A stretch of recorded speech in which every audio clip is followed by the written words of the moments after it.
شخصیت جوړونې یو کتاب دی، په هغه کې بحث کړی وایي هر څوک چې څومره شتمن او ډیر مادي وسایل ولري په هماغه اندازه د احترام او قدر وړ دی. یوازې دا شتمن دي چې انسانان دي، غریبان اصلا انسانان نه ګڼل کیږي. نن په نړۍ کې د ټول فساد سرچینه همدا فکر او معیار دی.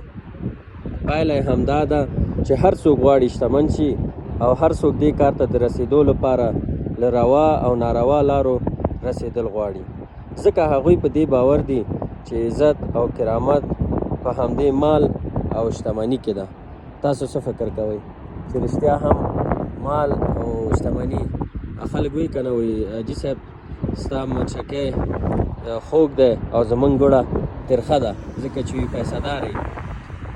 متاسفانه په ټولنه کې بعض ځایو کې دا عام فکر خپور شوی دی چې یو سړی پیسه دار یي، که هغه په هرې لارې پیسه داره شوی، که په د هر چا حق یې خوړلی خو د قدر وړي، خو که یو بل انسان الله ته نږدې بل چا ته بد نه یې رسولی، خیانت یې نه یې کړی، حرام یې نه یې خوړلی، غریبه یي، خو هغه ته څوک قدر وړ په نظر نه ګوري. ستاسو نظر څه دی؟